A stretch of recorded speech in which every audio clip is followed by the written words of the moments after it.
ഹബീബ് നബി തങ്ങൾ പറയാണ്, മൻ അഹദസ, വല്ലവനും പുത്തനാശയക്കാരനായാൽ, ഔ ആവാ മുഹദിസൻ, അല്ലെങ്കിൽ പുത്തൻവാദിക്ക് ഗുണം ചെയ്തു കൊടുത്താൽ, പുത്തൻവാദിക്ക് അഭയം നൽകിയാൽ, അവന് ഇടം കൊടുത്താൽ, അവന് സ്ഥലം കൊടുത്താൽ, അവന് സഹായം ചെയ്താൽ, പുത്തൻവാദിക്കും അവനെ സഹായിക്കുന്നവനും രണ്ടാൾക്കുമുള്ള ശിക്ഷ പറയാണ് അല്ലാഹുവിന്റെ റസൂൽ.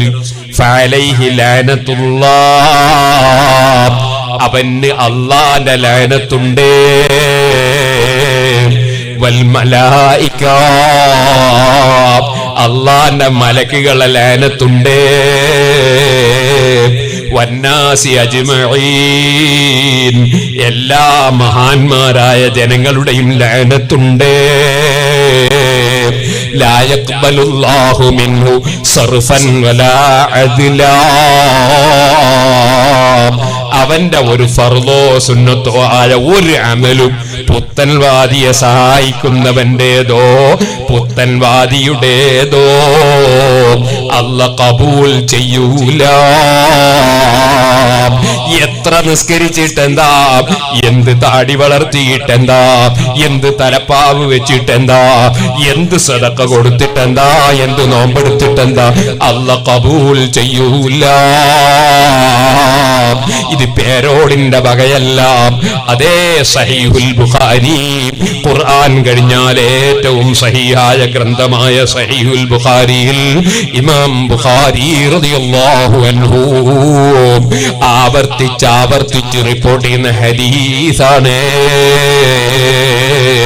അതുകൊണ്ട് ഓ പ്രിയപ്പെട്ട മുസ്ലിമീങ്ങളെ,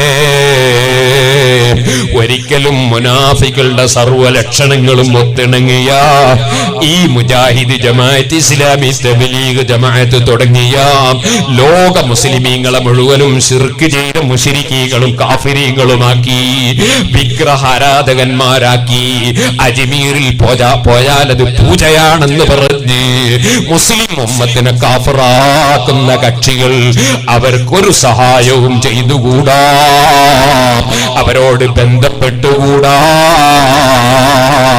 അല്ലാഹ് ഖുർആനിൽ പറഞ്ഞില്ലേ മറ്റൊരു സ്ഥലത്ത്, ഇദാ റഅയ്തല്ലദീന യഖൂദൂന ഫീ ആയാതിനാ, നമ്മളെ ആയത്തുകൾ അനാവശ്യമായി കടന്നു വന്ന് ദുർവ്യാഖ്യാനം ചെയ്യുന്ന ഇത്തരം കക്ഷികളെ കണ്ടാൽ ഫഅരിദ് അൻഹും, അവരിലേക്ക് തിരിഞ്ഞു നോക്കാതെ മാറിക്കളയണം.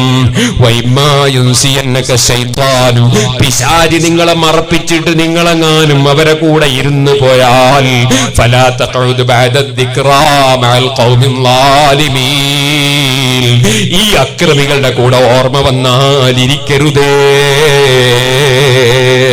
അതുകൊണ്ട് സുന്നത്ത് ജമാഅത്ത് മുറുകെ പിടിച്ച് ഈമാൻ രക്ഷപ്പെടുത്തി ജീവിച്ച് മരിക്കണമെന്ന് എന്നോടും നിങ്ങളോടും വസിയ്യത്ത് ചെയ്തു. ഞാൻ എന്റെ വാക്കുകൾ നിർത്തട്ടെ. എന്റെ ചെറുപ്പക്കാർ എഴുന്നേറ്റ് നിൽക്കണം.